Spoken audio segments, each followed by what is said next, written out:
guys! So for today's video, magkakaroon na naman tayo ng isa na naman panibagong unboxing.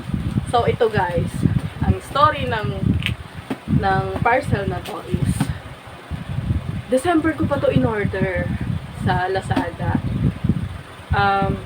Tapos walang kahit anong information kung darating ba or ano, kasi na ano ko na siya, na check out ko na siya. Kaso wala man lang kahit anong information kung darating ba or may bibigay ba nila yung parcel, yung in-order ko. So ito na yon. Anong petsa na ngayon? Actually naka-order na ako ng iba guys at dumating na rin yung order ko na yun. Ayan. So dumating na yung order ko na yun. Ito siya guys, pakita ko sa inyo. Kung ano to. Mamaya na lang pala. Mamaya ko pala siya ipakita. So, unboxing na muna natin. Kumuha ng pang thumbnail. Wait, unboxing na muna natin.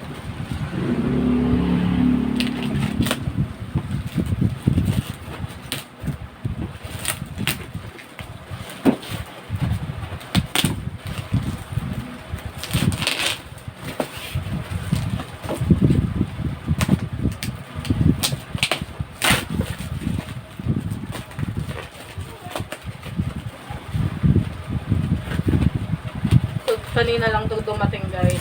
Tapos kagabi nagulat ako kasi biglang meron ng notification na darating nga ngayon ito. Eh hindi ko na to inaasahan guys. Gawa nga nang wala man lang kahit anong information na makukuha ko pala itong item na to. Kasi ang tagal na. December pa. Mga first week of December ko pa yata to in order guys. Tapos ngayon lang dumating. Kaya nakakaano. Doble-doble na yung gastos ko. So, yan, box pa rin na. Binayaran ko pa rin siya, guys, kasi sige, kahit papano. Nakakahiya naman din, tsaka kawawa din naman yung nag-deliver, diba? Yung mga, yung mga courier natin. Tapos, ito pa. Mali pa yung kulay. Mali yung kulay na dumating. Ano to? Lalagyan ng kutsara ng utensils. Oh, see? Violet yung in-order ko dati. Kasi diba alam nyo naman na nahihilo ako sa violet. Oh, violet yung in-order ko. Ang dumating is blue.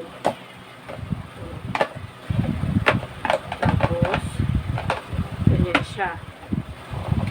Ganyan ang magiging ano niya. Tapos, ayan. Ganyan. Eh guys, nag-order ako ng ganito last week and dumating na siya. Dumating na siya after 3 days. So, ayan. Palpak pa talaga siya guys. Not unlike doon sa unlike doon sa isa, napakaganda niya. Ito yung una kong in-order guys. Ay, yung in-order ko na kasi na mabilis dumating. So, ito siya. May ilagay na. Tsaka minatch ko kasi siya sa lalagyan namin ng mga plates dito. So, ayan. So, very late na.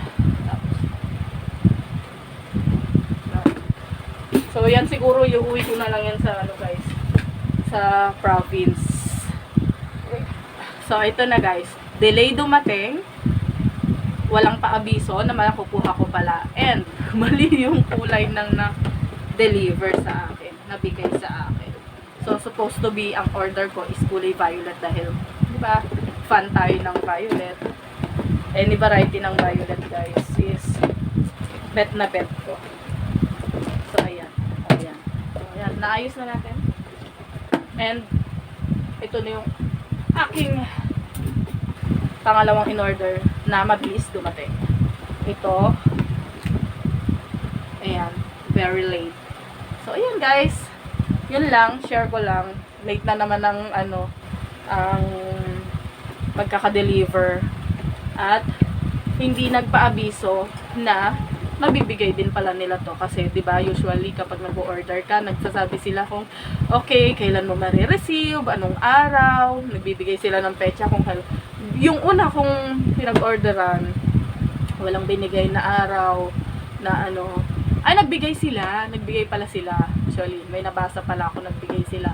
Pero hindi dumating. So, supposed to be, kapag nag-order ka, mga 3 to 4 days, darating yan. 3 to 4 days.